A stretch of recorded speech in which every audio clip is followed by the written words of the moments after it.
E aí, mano de loucos! Boa noite, Diego Valença, 9h30, hein? Estou gravando às 9h30, conteúdo exclusivo para os membros no YouTube, mas também estamos ao vivo para todos lá na ferramenta roxinha. Alguns telespectadores voltaram a me aconselhar falar a ferramenta roxinha, então, naquela outra ferramenta que a gente transmite ao vivo, nós estamos na área, beleza? Bruno Canidia, chegando junto aí, ó, no nosso chat que só vai ter a participação dos nossos membros. O Brunão tá chegando junto aí. Boa noite, Bruno. Bruno, joga lá no nosso grupo de WhatsApp, avisa que eu já estou online, beleza? Ó, o SK Coyote, tô na outra ferramenta. Boa, boa. O J Joe X13. Opa, e aí? Tamo junto, mano, tamo junto. Bom, vamos falar um pouquinho da repercussão pós-clássico, né? A vitória contra o São Paulo, vitória no Majestoso, vitória contra o líder do campeonato. Então a gente vai repercutir um pouquinho alguns tópicos referente a essa importante vitória do Corinthians. Eu anotei aqui algumas questões para abordar com vocês, fazer algumas perguntas e também tem algumas coisas bem interessantes para a gente falar. O pessoal está chegando lá na outra ferramenta, né, na ferramenta roxinha, o pessoal está chegando junto. Valeu, deixa eu botar um boné, que esse meu cabelo tá meio assaranhado. Pronto, ó, o Bruno tá dizendo, bom, ontem não deu para estar aqui, mas hoje é nós. Valeu, Brunão. E hoje você tá aí conseguindo acompanhar ao vivo, quase que de forma exclusiva no YouTube.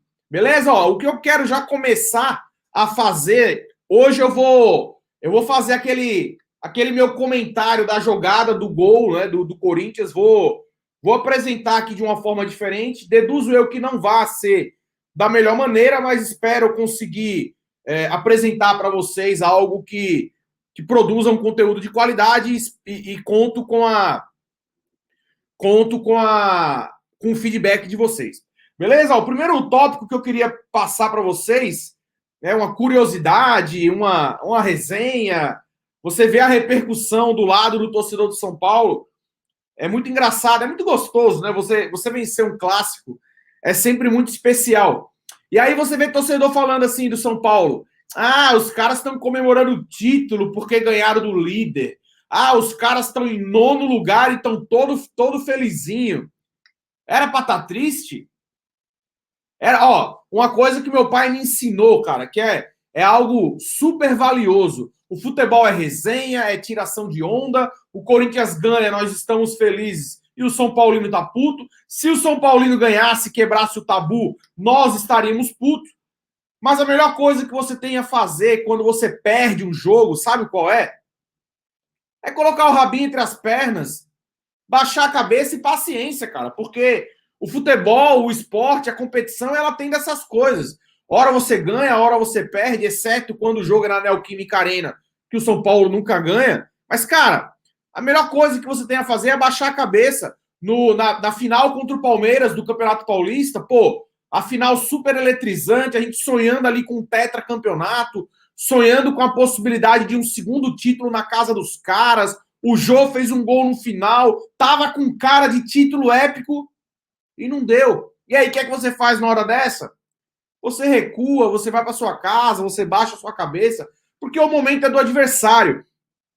E foi muito engraçado ver o malabarismo dos São Paulinos para querer demonstrar que não estavam putos. Não, nós somos líder. A gambazada tá em nono, mas tomou pau. Mas tomou pau. Os caras ficam no malabarismo, dando, mas o São Paulo vai ser campeão. Que seja, que seja. Tem muita coisa para acontecer nesse campeonato, mas que seja.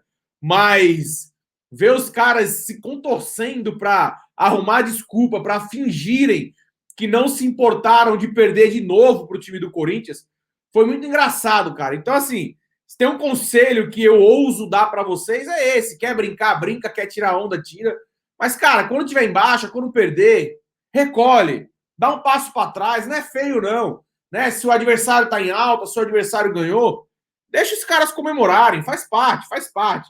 Mas foi muito bom, foi muito bom. É... O Bruno Canidi está dizendo, tem a galera falando que não está conseguindo. Bruno, só tem uma hipótese da pessoa não conseguir acessar a live, se ela não for membro. Tá? Às vezes o membro faz o cadastro, paga um mês, e depois o cartão fica inválido, depois não paga o outro mês e o YouTube tira o acesso, tá?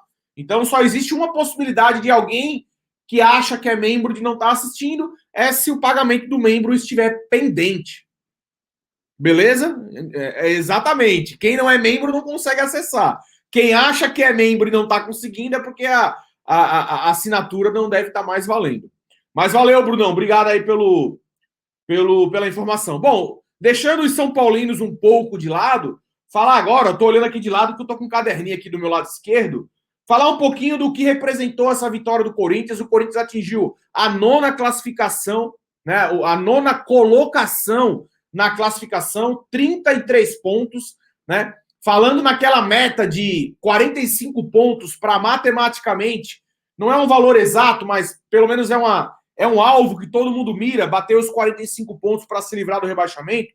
O Corinthians precisaria aí de aproximadamente 30% de aproveitamento dos pontos para, até o final do campeonato, atingir os 45%, ou seja, o Corinthians está muito próximo dessa marca, precisaria aí de 12 pontos e 39 que ainda vai disputar. Uma curiosidade é que o Corinthians está a 8 pontos da Libertadores, é isso? Agora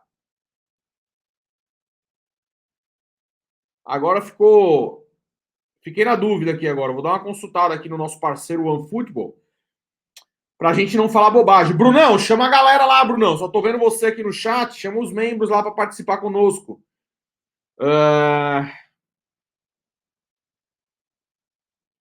O Corinthians... Isso. O Corinthians está a 8 pontos do Grêmio, que é o 6º colocado, apesar que o Grêmio tem um jogo a menos. E o Corinthians está a 8 pontos do Vasco. Ou seja, o Corinthians está a 8 pontos da Libertadores e 8 pontos do Z4. O que é que vocês acham? O Corinthians briga pelo quê nesse campeonato? Você, que era um torcedor mais pessimista, ainda está com medo de zona de rebaixamento? Ainda está olhando muito para o Z4? O Vasco está a 8 pontos, curioso, né? Tanto o Grêmio, 8 pontos na nossa frente, para a Libertadores, para o G6, quanto o Vasco, 8 pontos atrás de nós, dentro do Z4, ambos têm um jogo a menos, tá? Então, esses valores aí, esses números podem acabar sendo alterados. Mas o que é que vocês acham? O Corinthians está mais para olhar para cima ou olhar para baixo? O Corinthians tem 2 jogos aí fundamentais para acabar o ano, né? O Corinthians só faz mais 2 jogos em 2020. O Corinthians enfrenta o Goiás na Neoquímica Arena na próxima segunda-feira e logo em seguida vai enfrentar o Botafogo. O Corinthians vai enfrentar os 2 piores times do campeonato na tabela de classificação, porque vale ressaltar, e a gente vai falar um pouco mais sobre isso mais para frente, é que o Goiás deu uma reagida no campeonato. Eu diria que hoje os 2 piores times do campeonato são Botafogo e Curitiba. Só que o Goiás deu uma melhorada no campeonato e o Botafogo é uma pedra no nosso sapato, né? Mas, em teoria, o Corinthians tem 2 jogos aí que abre a possibilidade de encaixar mais 2 vitórias, emendaria com a do São Paulo, faria 3, e aí o Corinthians atingiria a marca de 39 pontos. Então, o Corinthians vai ter uma boa possibilidade de desgarrar nessa tabela de classificação. Ó, o Robert Paul, a live no YouTube é só para membros, Robert? Normalmente a gente faz live de 10h30, e aí é live para todo mundo. Quando eu penso em gravar um pouquinho antes, para eu poder já descansar um pouco mais cedo, que o dia tá meio pesado, aí já que eu estou aqui gravando, eu abro para os membros, tá? É basicamente por isso, mas esse vídeo no YouTube vai ao ar para todo mundo às 10h30 da noite, mas também estamos ao vivo agora lá no site Roxinho. Então, acostumem-se também a nos seguir por lá, porque você, mesmo sem ser membro no YouTube, pode acompanhar a gente ao vivo lá no outro site. Beleza? Então, quis fazer esse adendo com relação ao percentual de pontos, né? O Mancini, 10 jogos no campeonato, 5 vitórias, 3 empates e 2 derrotas. Em 10 jogos, o Mancini tem um incrível aproveitamento de 60% dos pontos conquistados. 60%, se o Corinthians estivesse com o Mancini desde o início do campeonato, o Corinthians teria hoje 45 pontos. Ou seja, estaria dentro do G4. Então, sem dúvida alguma, ainda que o torcedor possa ter alguma restrição ao Mancini, possa não ser tão fã do futebol, do trabalho do Mancini, o Mancini, na minha opinião, em 10 jogos, conseguiu um aproveitamento para lá de satisfatório, né? 60% dos pontos disputados na situação que o Corinthians estava, eu diria que era algo inimaginável. Se você me perguntasse, Diego, o Mancini está assumindo o time hoje na 17ª colocação. Para vocês não esquecerem, o Mancini assumiu o Corinthians no Z4. No Z4. E você me falasse que o Mancini, em 10 jogos no Campeonato Brasileiro, teria 60% de aproveitamento, eu, com certeza, não acreditaria. Bruno, esse aproveitamento é só no Brasileiro, tá? Claro que se botar o aproveitamento da Copa do Brasil, aí o aproveitamento do Mancini cai um pouquinho. Se o Mancini mantiver esse aproveitamento de 60%, se o Mancini mantiver esse aproveitamento de 60%, quer ver? Vezes 60. Caraca. Me atrapalhei aqui na calculadora. Se o Mancini mantiver esse aproveitamento de 60% dos pontos do Brasileiro até o final, o Corinthians fará aproximadamente 56 pontos. 56 pontos daria com certeza vaga para a Sul-Americana e teria aí uma possibilidade de beliscar uma vaga, pelo menos, na pré-Libertadores. Beleza? O pessoal está comentando aqui que tá legal, que pelo menos está acompanhando ao vivo no outro site. É isso. Então, fizemos aí um resumo aí da classificação do Corinthians, olhando para cima, olhando para baixo, aproveitamento do Mancini. Vamos agora para a próxima pauta. O João Vitor chegando junto aí no chat, pedindo o link lá do outro site. Pô, João, deixa eu colocar aqui. Vou colocar aí no chat aí para vocês. Pro João, né, na verdade. Pronto, João, coloquei aí no chat, tá? Bom, falar um pouquinho do gol do Corinthians contra o São Paulo, e antes de mostrar, é uma pena porque eu não mostro as imagens, né, a imagem em vídeo, porque eu tenho medo de levar algum strike, alguma coisa. Então a gente sempre faz aquele esquema de imagens congeladas para ir comentando frame a frame. Mas antes de comentar, antes de mostrar as imagens, algumas curiosidades.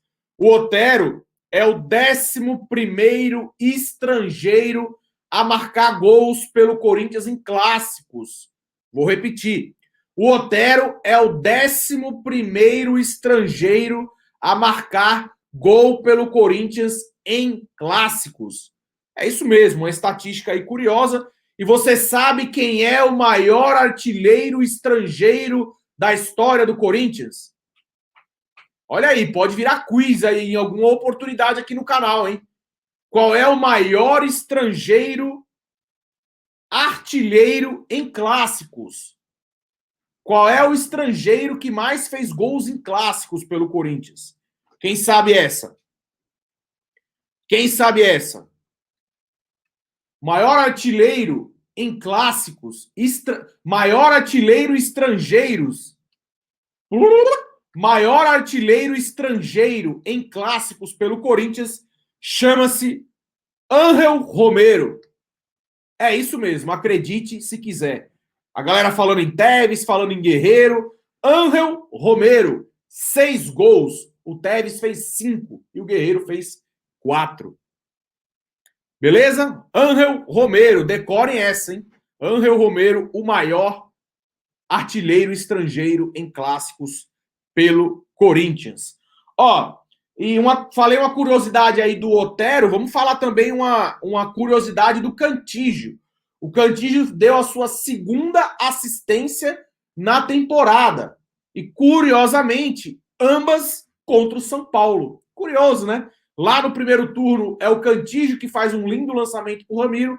E ontem o Cantillo, mais uma vez, fazendo um lindo lançamento, dessa vez para o Otero. Só uma curiosidade aí da linda assistência do Cantillo. Pessoal, vamos lá? Vamos colocar aí na tela. Pessoal, me deem um feedback. Eu entendo que essa não é a melhor maneira, tá? Mas do jeito que vocês estão vendo aí a tela, dá para ver bem que a bola está aqui do lado esquerdo? Dá para ver bem aí essa linha que eu tracei? Como é que tá a imagem? Dá para vocês ver bem? Vocês conseguem ver bem? Deixa eu dar uma olhada aqui. Dá para ver de boa? O John tá dizendo que dá para ver de boa. O SK Coyote tá de boa. Bom, então vamos lá. Esse é o primeiro frame aí que eu separei para falar do jogo, do gol do Corinthians. Veja que o São Paulo tá com a bola no lado esquerdo com o Reinaldo. E aí ele vai cruzar uma bola ali na entrada da área e o Cantillo, o Cantillo ele não só faz o lançamento, né? O Cantillo é quem intercepta a bola, né? O Cantillo consegue antever o passe do Reinaldo, e o Cantillo consegue antecipar e recuperar essa bola. Estou colocando aí o segundo frame para vocês verem, e é o Cantillo com a bola. Então, se vocês observarem, no momento que o Cantillo está dominando essa bola ali com a perna esquerda, olha os outros dois tracinhos que eu estou destacando. Nós temos... Cadê, meu Deus? Deixa eu ver. Dá para ver meu mouse? Dá, né? Tem o Cantillo aqui no meio, o Léo Natel mais à frente, tá? O Cantillo no meio, o Léo Natel mais na frente. Agora, veja que curioso. Olha onde tá o Otero, cara. Impressionante, né? Olha onde tá o Otero ali do lado esquerdo, quase que na entrada da área. A arrancada que o Otero dá para marcar esse gol também é algo impressionante. Mas o próximo frame aqui, veja que isso aqui já é uma câmera que já está mais distante. Quem domina essa bola no meio, a princípio, eu achei que tinha sido Casares. Mas até para dar um pouco mais de mérito ao Léo Natel, né? O Léo Natel que foi muito criticado pelos gols perdidos, pela falta de decisão em algumas jogadas, mas o Léo Natel acabou sendo importante nessa jogada, né? Porque o Léo Natel, ele fez ali um papel de pivô. Ele recebe a bola de costas e volta a acionar o Cantillo, enquanto o Otero ali do lado esquerdo está engatando a quinta marcha para disparar. Então, eu particularmente não tinha observado isso durante o jogo. Eu até tinha a imagem, a ideia que era o Casares que tinha feito esse pivô, mas não, quem fez esse pivô foi o Léo Natel. Então, ponto aí pro Léo Natel, né? Participou de uma jogada que, pelo menos no pós-jogo, eu não consegui comentar e, consequentemente, eu não consegui dar o devido crédito. E aí, quando o Léo Natel consegue fazer a bola voltar até o pé do Cantillo, o São Paulo já está totalmente exposto, o Otero já está conseguindo ali dar a disparada pelo lado esquerdo e o Cantillo dá um passe com a perna esquerda primoroso para o Otero. Então, pessoal, eu não quero estar aqui enchendo linguiça, eu não quero estar aqui falando mais do que devo, mas alguns detalhes desse gol que eu particularmente não me lembrava. O Cantillo é quem rouba a bola no meio, que intercepta a bola. Ele aciona o Léo Natel faz um belo pivô, e aí a parte do Cantillo enfiar a bola, isso aí todo mundo sabia de cós salteado, mas eu não me lembrava desse detalhe do Cantillo, que faz o desarme no meio, aliás, não é um desarme, é uma interceptação, e também o pivô do Léo Natel, que eu particularmente não tinha observado. Gostaram dessa análise rápida? Como eu falei, eu não quero estar inventando muita coisa para falar, né? Eu acho que o que tinha para destacar desse gol a gente fez, mas queria aí o feedback de vocês, se deu para apresentar bem a minha ideia, se deu para explicar mais ou menos o que eu consegui observar desse gol. Beleza?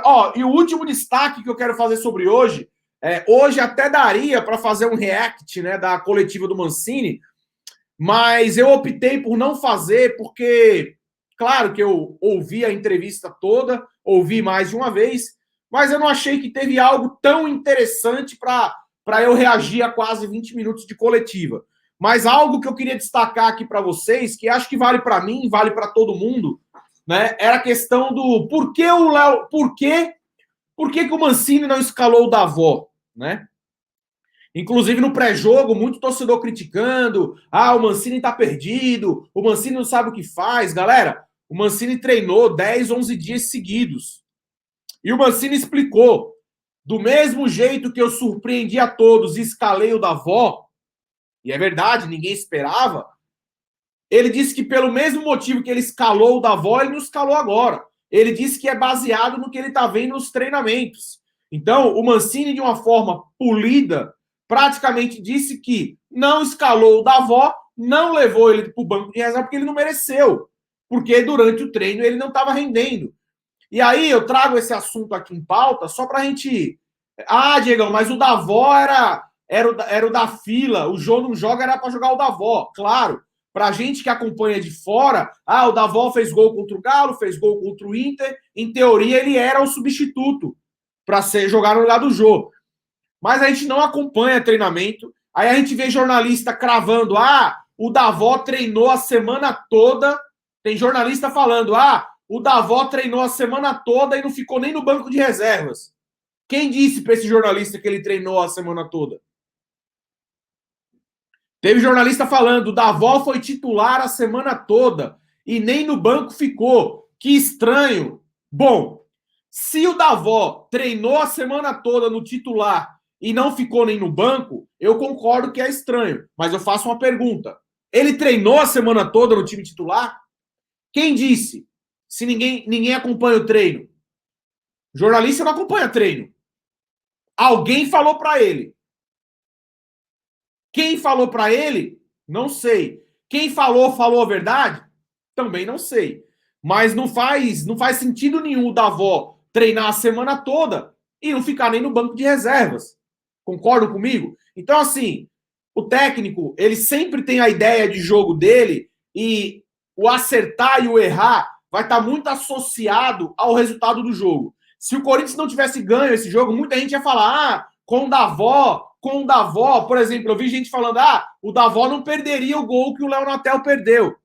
É sempre aquele comentário de quem tá fora, sempre é a solução, né? Mas o Davó, embora tenha sido oportunista em alguns gols, em 2 gols, ele também perdeu alguns gols importantes, né? Qual foi aquele jogo que o Davó tinha só o goleiro caído e ele perdeu um gol? Foi contra o Atlético Mineiro, foi contra o Grêmio, eu não lembro. Mas eu lembro a gente criticando bastante o Davó aqui por algumas oportunidades que ele perdeu. Então, não é exatamente assim, né? Não é exatamente assim. Claro, sempre tem aquela tese, o jogador que não joga parece ser uma melhor solução.